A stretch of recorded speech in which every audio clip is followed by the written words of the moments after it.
प्रिय विद्यार्थियों, last video में हमने पेरिडीन की इलेक्ट्रॉन स्नेही प्रतिस्थापन अभिक्रियाओं की बात की थी। अब हम बात करेंगे पेरिडीन की नाभिक स्नेही प्रतिस्थापन अभिक्रियाओं की, न्यूक्लियोफिलिक सब्स्टिट्यूशन रिएक्शंस। नाभिक स्नेही प्रतिस्थापन अभिक्रियाएं। आप सभी जानते हो पेरिडीन के अंदर नाइट्रोजन के प्रबल -I प्रभाव के कारण पेरिडीन की जो वलय है वो इलेक्ट्रॉन डेफिशिएंट हो जाती है। फलतः उस पर इलेक्ट्रोफाइल का जो अटैक है वो आसानी से नहीं हो पाता है और अत्यंत ही तीव्र परिस्थितियों में ही पेरिडीन की इलेक्ट्रोफिलिक प्रतिस्थापन अभिक्रियाएं संपन्न करी जा सकती हैं। लेकिन साथ ही उसमें एक विशेषता आ जाती है इस -I प्रभाव वाले नाइट्रोजन के कारण, यह है कि इसमें नाभिक स्नेही प्रतिस्थापन अभिक्रियाएं आसानी से संपन्न हो जाती है, जो कि बेंजीन में नहीं होती। नाइट्रोजन के प्रबल -I प्रभाव के कारण पेरिडीन वलय में इलेक्ट्रॉन घनत्व कम हो जाता है, अर्थात वलय का भाग अणु का धनावेशित भाग बन जाता है और नाइट्रोजन परमाणु वाला भाग अणु का ऋणावेशित भाग बन जाता है। अतः कोई नाभिक स्नेही या न्यूक्लियोफाइल आसानी से इसकी ओर आकर्षित होगा और इसलिए पेरिडीन में न्यूक्लियोफिलिक प्रतिस्थापन अभिक्रियाएं आसानी से संपन्न होगी। क्योंकि -I प्रभाव सबसे अधिक स्थिति 2 व 4 पर होता है। जैसा कि पेरिडीन के अगर हम स्ट्रक्चर बनाएं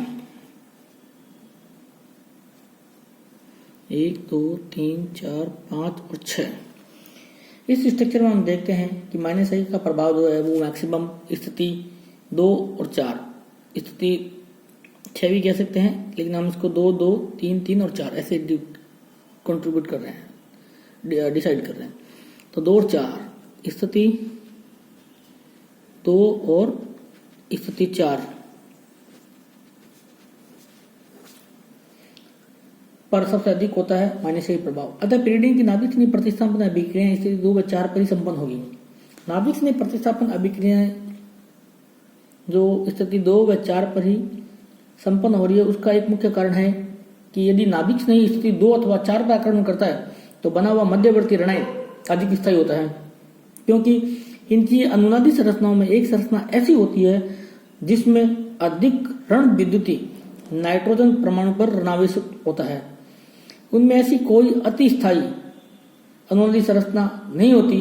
अतः नाभिक स्नेही प्रतिस्थापन अभिक्रियाएं पेरिडीन की 2 व 4 स्थिति पर ही संपन्न होती है। अब हम बात करेंगे स्थिति 2 पर प्रतिस्थापन। यदि स्थिति 2 पर प्रतिस्थापन होता है तो किस प्रकार होता है ये देखते हैं। देखिए, ये पेरिडीन है। स्थिति 2 का मतलब है ये इलेक्ट्रॉन यहाँ गए और एक न्यूक्लियोफाइल जो है वो इसके साथ ऐड होगा। ये कहाँ ऐड होगा? इस पोजीशन पर। तो आप स्ट्रक्चर को देखिए, ये N के ऊपर नेगेटिव चार्ज आ गया, ये बॉन्ड ऐसा ही है, ये ऐसा है, ये H और ये न्यूक्लियोफाइल जुड़ गया। ये जो नाइट्रोजन पर नेगेटिव चार्ज आया है ये मोर स्टेबल हो गया, क्योंकि इलेक्ट्रोनेगेटिव एलिमेंट है, इलेक्ट्रॉन डेंसिटी बढ़े तो कोई ज्यादा इफेक्ट पड़ने वाला नहीं, मोर स्टेबल। इसके बाद इसके अंदर रेजोनेंस स्टार्ट हो जाता है। इस रेजोनेंस को हम आगे की तरफ बढ़ाते हैं, ये इलेक्ट्रॉन यहाँ शिफ्ट, तो ये इलेक्ट्रॉन यहाँ शिफ्ट, ये N, ये डबल बॉन्ड, ये नेगेटिव चार्ज, ये डबल बॉन्ड, ये H, ये NU। फिर ये यहाँ बॉन्ड का फॉर्मेशन, तो ये इलेक्ट्रॉन डेंसिटी यहाँ इन,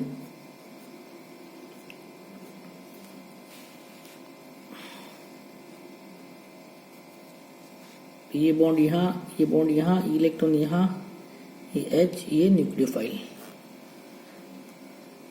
उसके बाद ये यहाँ बॉन्ड का फॉर्मेशन करेगा, तो ये H आयन अपने इलेक्ट्रॉन लेके रिमूव हो जाएगा, तो -H+ ion, sorry H negative ion, hydride ion negative के रूप में जाएगा। ठीक है,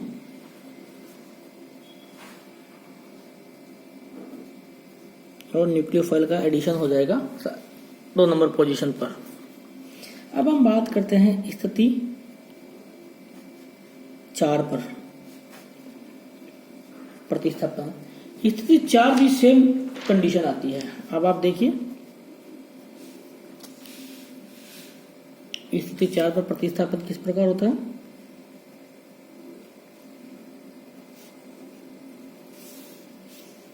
1 2 3 4, मतलब हमें न्यूक्लियोफाइल को यहाँ जोड़ना है। यहाँ जोड़ने के लिए हमें क्या करेगा, इलेक्ट्रोमैग्नेटिक प्रभाव के कारण ये इलेक्ट्रॉन शिफ्ट होंगे और न्यूक्लियोफाइल आएगा जोड़ने के लिए। जैसे यहाँ होंगे ये न्यूक्लियोफाइल यहाँ जुड़ जाएगा। अगर हम स्ट्रक्चर को ध्यान से देखें तो ये यहाँ है, हमने छेड़ा नहीं इसको, हमने इसको भी नहीं छेड़ा, और ये न्यूक्लियोफाइल यहाँ जुड़ गया, हाइड्रोजन पहले से है और यहाँ आ गया नेगेटिव चार्ज। ये नेगेटिव चार्ज अब क्या करेगा, रेजोनेंस दर्शाएगा। रेजोनेंस दर्शाएगा तो किस प्रकार दर्शाएगा, ये आप देखिए, ये जो यहाँ बॉन्ड का फॉर्मेशन करेंगे, जैसे यहाँ बॉन्ड का फॉर्मेशन करेंगे ये जो इलेक्ट्रॉन्स है ये नाइट्रोजन के ऊपर आ जाएंगे, तो नाइट्रोजन के ऊपर नेगेटिव चार्ज आ जाएगा, और ये इलेक्ट्रॉन यहाँ है ही, और ये यहाँ है, ये न्यूक्लियोफाइल, ये H। थर्ड स्टेप, ये जो नेगेटिव चार्ज है ये वापस यहाँ शिफ्ट, और ये इस कार्बन के ऊपर शिफ्ट, तो N, ये डबल बॉन्ड था, ये डबल बॉन्ड हो गया, ये माइनस चार्ज यहाँ आ गया, ये न्यूक्लियोफाइल और ये H। इसके बाद हाइड्राडाइन निष्कर्षण होगा, ये यहाँ बॉन्ड का फॉर्मेशन करेंगे तो ये H माइनस के रूप में निकल जाएगा और हमारा प्रोडक्ट स्थिति 4 वाला बन जाएगा। तो आपने देखा ये जो स्ट्रक्चर नंबर 2 है रेजोनेटिंग, इसमें नाइट्रोजन के ऊपर माइनस चार्ज है जो कि मोर स्टेबल है, मोर स्टेबल स्ट्रक्चर है। अब यदि हम बात करें स्थिति नंबर 3 पर, कि प्रतिस्थापन यदि स्थिति नंबर 3 पे हो, स्थिति 3 पर सब्स्टिट्यूशंस, तो हमारा कंपाउंड किस प्रकार बनेगा। तो आप देखिए,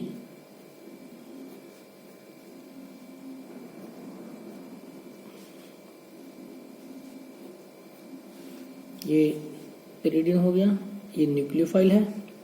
इससे 3 के लिए मतलब 1 2 3 यहाँ जोड़ना है, तो यहाँ जोड़ना है, तो इलेक्ट्रोमैग्नेटिक प्रभाव इधर शिफ्ट हुआ और नाभिक नहीं पेरिडिन के साथ कनेक्ट हो गया। ये यही है, ये यही है, यहाँ नेगेटिव चार्ज जनरेट हुआ और ये हमारा H और न्यूक्लियोफाइल, H पहले से था, न्यूक्लियोफाइल ऐड हो गया। अब हम देखते हैं रेजोनेंस, ये इलेक्ट्रॉन यहाँ शिफ्ट, तो ये यहाँ शिफ्ट, तो हमारी जो स्ट्रक्चर है नेक्स्ट वो कुछ इस प्रकार हो जाएगी। ये यहाँ है, ये बॉन्ड भी यहाँ है, ये माइनस के रूप में यहाँ आ गया, ये H है, ये न्यूक्लियोफाइल है। फिर थर्ड स्ट्रक्चर हम देखेंगे,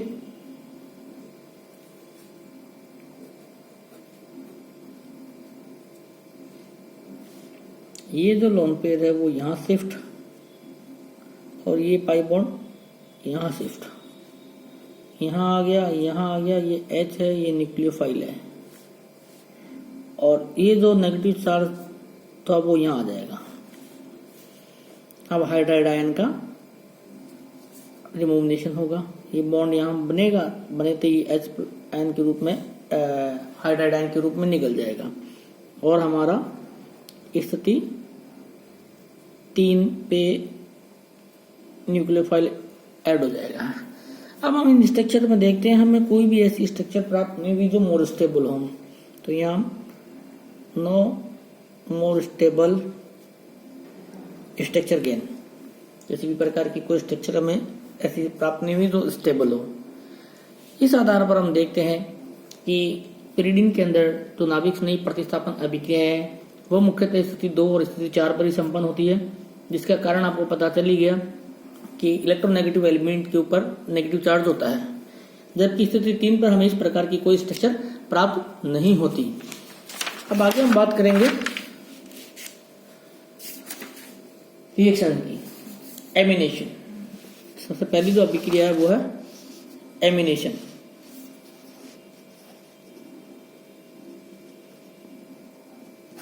या reaction with sodamide.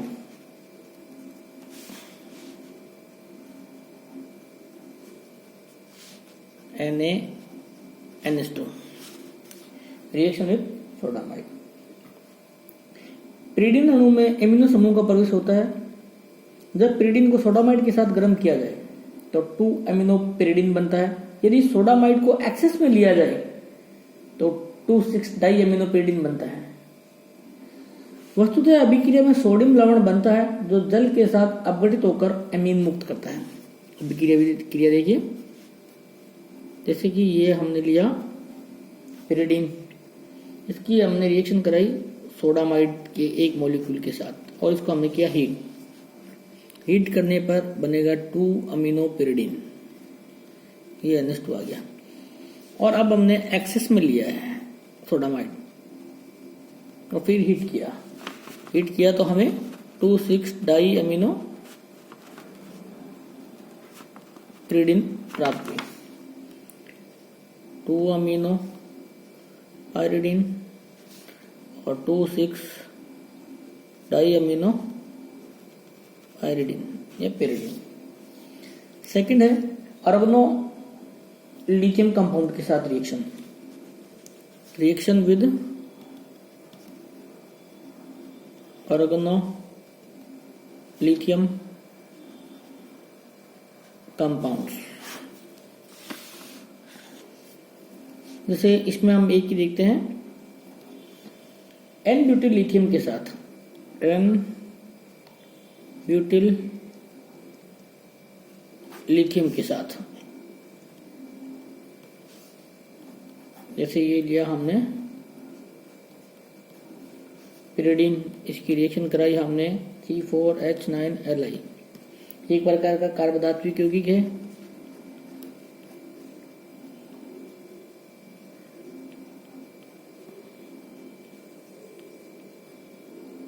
To butyl pyridine का फॉर्मेशन होता है।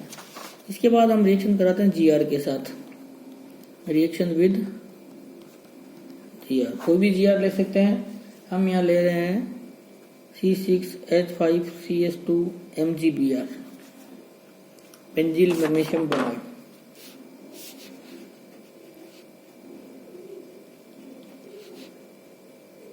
ये हमारा पिरिडिन प्लस C6H5CS2 MgBr,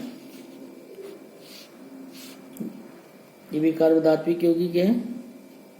जब carbon direct attach with metal then called organometallic compound.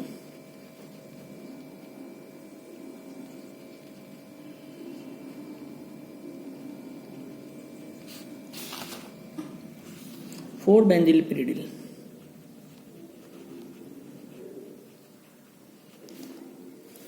Most important reaction with potassium hydroxide.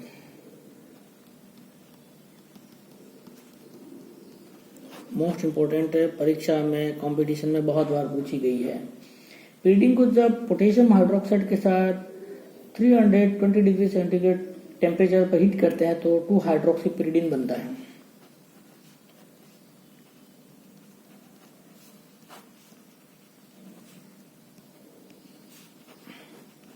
अब इस रिएक्शन में क्या खास बात है कि ये इंपॉर्टेंट है, हमें तो नॉर्मल लग रही है। 2 हाइड्रोक्सी,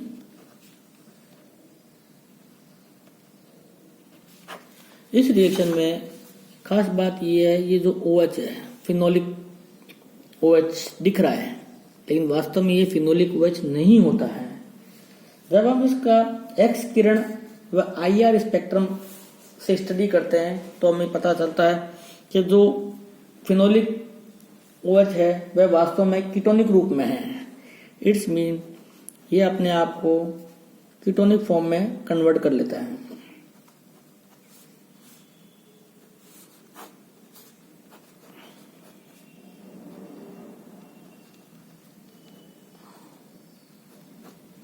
और पिरिडॉन बना लेता है, कन्वर्टेड इन पिरिडॉन। जो पिरिडॉल है वो पिरिडॉन में कन्वर्ट हो जाता है, इसलिए इंपॉर्टेंट है।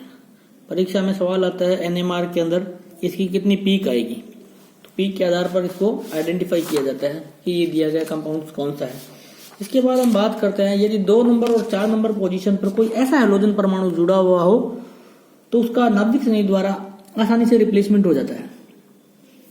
यदि पिरिडीन की 2 नंबर अथवा 4 नंबर स्थिति पर कोई हैलोजन परमाणु जुड़ा हुआ हो तो उसका नाभिक स्नेही द्वारा आसानी से रिप्लेसमेंट हो जाता है, क्योंकि उस स्थिति में त्यागने वाला समूह हाइड्राइड के स्थान पर हैलाइड होता है, जो कि एक उत्तम लिविंग ग्रुप होता है, गुड लिविंग ग्रुप होता है। अतः 2 ब्रोमोपिरिडीन अमोनिया व हाइड्रोजन साइनाइड के साथ क्रिया करके क्रमशः 2 अमीनो पिरिडीन व पिरिडाइल 2 साइनाइड का फॉर्मेशन करता है। यदि स्थिति 2 पर या स्थिति 4 पर हैलाइड हो तो उसका रिप्लेसमेंट आसानी से किसी अन्य नाभिक स्नेही के द्वारा हो सकता है, क्योंकि हाइड्राइड आयन की अपेक्षा halide ion easily good leaving group होता है।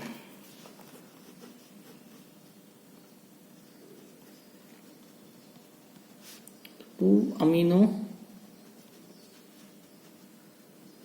पिरिडीन और सेम रिएक्शन को अगर हम हाइड्रोजन साइनाइड के साथ कराएं तो बहुत इजी ये साइनाइड में कन्वर्ट हो जाता है। पिरिडाइल 2 साइनाइड